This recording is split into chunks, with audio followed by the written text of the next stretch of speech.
Hello, and welcome to Easy English Interviews, the podcast for English language learning. My name is Chris Kent. I'm an associate professor of English as a second language in Japan. And in this podcast, I interview interesting people in easy English, so English students can practice their listening comprehension skills. Please enjoy listening to the interviews, and if you would like to check your comprehension, please look at the questions in the podcast episode notes. Or go to kjkentmsed.substack.com and click on the post for this episode. There, you can subscribe to my Substack and receive email notifications whenever a new interview is released. インタビューを楽しみください。理解度を確認したい場合は、ポッドキャストノートの質問を見るか、URL kjkentmsed.substack.com にアクセスして、このエピソードをクリックしてください。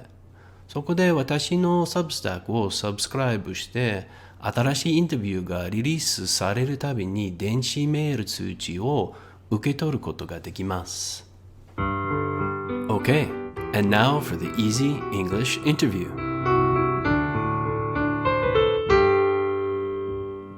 Okay, today we're here with a very good friend of mine, an old friend, Mike Irish from Shizuoka. Thanks for doing this today, Mike. My pleasure, Chris.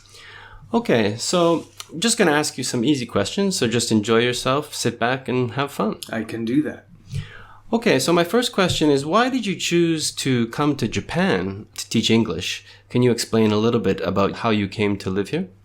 When I was about 6 years old, I made a Japanese friend in school and went to his family's house, and I saw a Butsudan and a Godzilla doll and a shuriken, and I was hooked on Japan when I was 6 years old. I always wanted to come to Japan.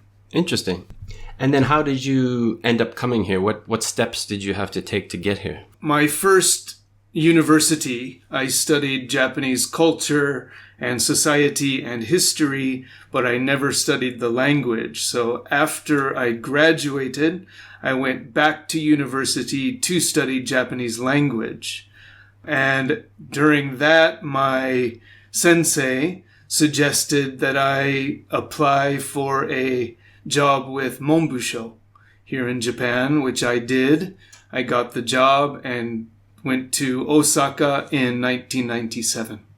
Okay, so the university, you said you went back and studied Japanese, so was that your main focus was just Japanese language? Yes, at Arizona State University. Oh, okay. Okay, and how long did you study that? It was 2 years of comprehensive Japanese language study. So you must have been fairly competent or good at using English when you came to Japan. I was good at using English, yes. Oh, sorry, Japanese. Textbook Japanese. Landing in Osaka was a different world. I did not understand anything that was going on. Wake wakarimahen. That's right, yeah. I suppose you would learn a lot more textbook Japanese when you're in university, right? Yes. Okay. So what are you doing here now in Japan? What's your job or, your profession? My day job, I teach at a private high school. I run a homestay course in Numazu. Mm-hmm. And then my wife and I have an English conversation school here in Fuji, which I do in the afternoon and evening. So what would you say are the good parts and bad parts of those jobs? The only bad part about teaching English in Japan is the curriculum, the way the Japanese teach Japanese or English is only for tests. It's not for communication. It's not for the future of the students. It's just the same way they teach math. A plus B equals C. Remember it, take a test. That does not help with communicative English. And how about the good parts? There are almost too many to list. I love teaching English. I love the interaction with Japanese kids and adults. I have learned a lot about English myself, teaching English, things I never thought about because we learn it naturally. It's given me a very interesting outlook on language in general. Studying Japanese myself and teaching my own language. I'm stimulated every day, which I enjoy. That's great, yeah. You said earlier that when you were younger, when you were 6 years old, you were introduced to Japan, but can you think of what you wanted to be when you grew up, when you were young like that? I wanted to be a ninja. Of course, yeah, me too. and it came true. Yeah, well, originally my first university, I studied business. So I thought after the bubble jidai, my image was I would come to Japan and speak English and Japanese and do international business and become a millionaire. But after studying business, I realized that that was not what I was interested in and not what I wanted to do with my life. It wasn't about money at that point. It was more about my passion for the country and the language and the people. Yeah, great. So about, the country and the language and the people, what places have you visited in Japan and what are your favorite places to go? Well, I've visited about 43 prefectures. Wow. So I've almost completed my travels, as far as locations go. Some of my favorite places I've been to, I love Miyajima, Itsukushima. After visiting Hiroshima, that is a very nice change of pace after the heavy Peace Memorial Park experience. So I love Miyajima. One of the most interesting experiences I had was in Eiheiji, where we stayed at a temple and did zazen with the monks, which was incredible. The snow monkeys in Jigokudani are always fun. But living in Shizuoka, we spend a lot of time down in Izu, which I just love. Izu.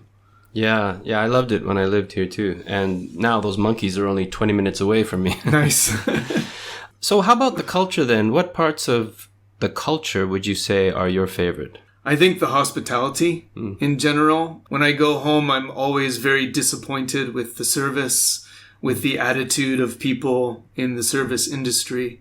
Japanese people on the outside are just so polite, so accommodating, so helpful, genuinely friendly most of the time, I believe. I think that's probably the aspect I appreciate the most. Okay, let's get a bit more personal here. Can you tell me about your hobby that you're doing now and why you like it? Well, in the situation we are in, I'm staying home a lot. So I've recently started doing VR, which is virtual reality. Right. I haven't been able to play golf in a very long time, and I love to play golf. But the money and the time away from my family that it takes to play golf isn't really an option now. So instead of investing in new golf clubs, I invested in a virtual reality headset and I play golf in my bedroom. Nice. Well, you are physically in your bedroom, but you're somewhere else in your mind. Yes, that's right. It feels like I'm on a golf course. That's right. But my kids are downstairs and I'm at home, so the wife is okay. Yeah, you can teleport home if you need to. That's right. So about your kids then, can you tell me about your family? Who's in your family and how many people are there? My Japanese wife, Ayako. I've met her about 18 years ago, I think now. Wow. 18 already. I met her with you, actually. Yeah, I remember that. And we now have 2 boys, 7 and 3. My oldest boy is a first grade student, and my youngest one will be starting kindergarten in the spring. Nice. And so 2 boys, right? 2 boys. And how is that, having 2 boys at home running around? Very exciting, nonstop. Yeah, I love it. It's great. I can imagine.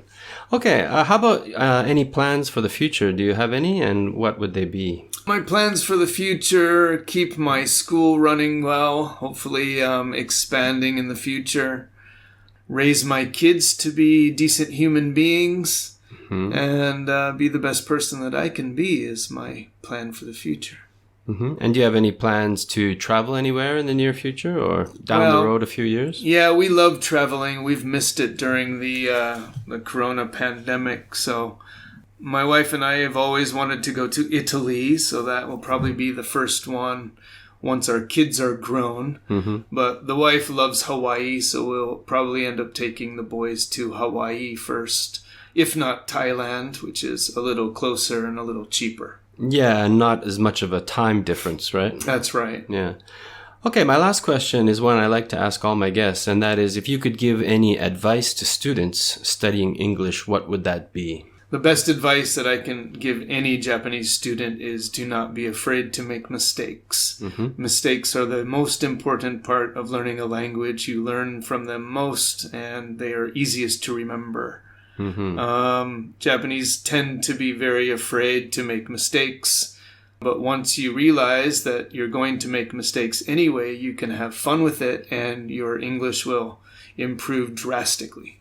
Yeah, I watched a video on YouTube just this morning about someone who was good at learning languages saying that you have to not be afraid to look dumb in that language. In other words, enjoy the fact that you're not going to sound natural at first and try to copy or mimic the sound of that language when you do it. And now my dumb mistakes are my best stories. So. Exactly. Well, I've heard quite a few doing these interviews, people making mistakes with language.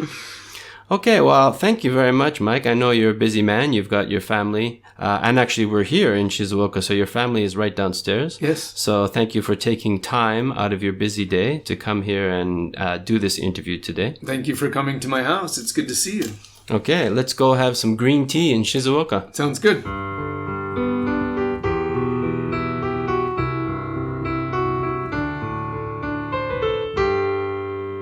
Well, I hope you enjoyed that interview with Mike Irish Sensei, and I would like to say thank you very much for listening. Also, I hope that you will try the comprehension questions when you have free time so you can check your listening ability in English. And please, if you would like to be notified by email whenever a new podcast is up, please become a subscriber at kjkentmsed.substack.com. That's kjkentmsed.substack.com. If you become a paid subscriber there, you can read transcripts of the interviews and check your comprehension answers. You can also check out Easy English Interviews now at easyenglishinterviews.locals, that's LOCALS.com. All right. Thank you again, and see you next time when we will speak with another interesting person. Bye-bye from Easy English Interviews.